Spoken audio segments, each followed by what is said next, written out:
किसी भी देश की सुरक्षा में उनकी सेनाएं और सेनाओं के पास मौजूद उन्नत हथियार अहम भूमिका अदा करते हैं। भारतीय सेनाओं के पास भी कुछ ऐसे ही उन्नत हथियार हैं जिनकी बदौलत देश का कोई भी दुश्मन भारत की तरफ आंख उठाने की जरूरत नहीं करता। तो चलिए आज हम आपको भारतीय वायुसेना के पास मौजूद उन्नत लड़ाकू विमानों की भारतीय वायुसेना में शामिल होने की तारीखों सहित उन पर आई लागत से परिचित करवाते हैं। इस लिस्ट में हमने कुछ चुनिंदा विमानों को ही शामिल किया है जो भारतीय वायुसेना का हिस्सा है।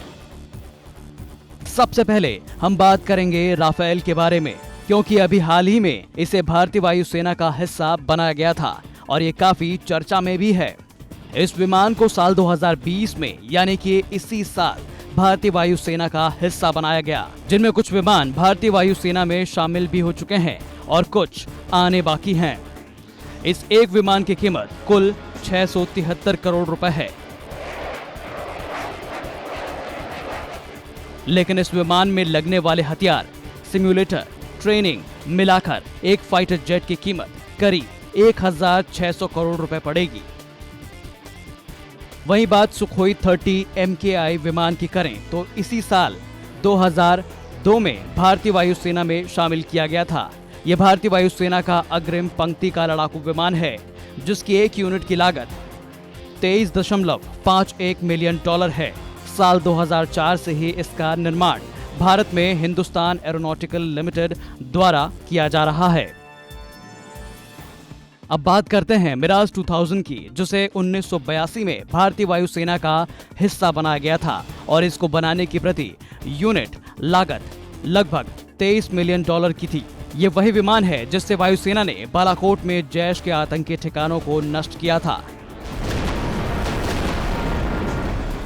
अगले नंबर पर हमने शामिल किया है MiG-21 को, जिसे 1959 में भारतीय वायुसेना का हिस्सा बनाया गया था। ये एक सुपरसोनिक लड़ाकू जेट विमान है। मौजूदा समय में इस विमान की कीमत 177 करोड़ रुपए है।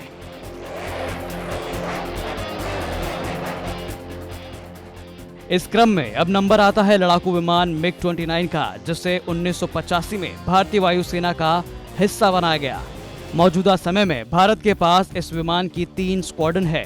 इस विमान की अनुमानित कीमत लगभग 300 करोड़ रुपए है। वहीं आखिरी नंबर शामिल किया गया है तेजस विमान को, जिसे भारतीय वायुसेना ने HAL से साल 2016 में खरीदा है।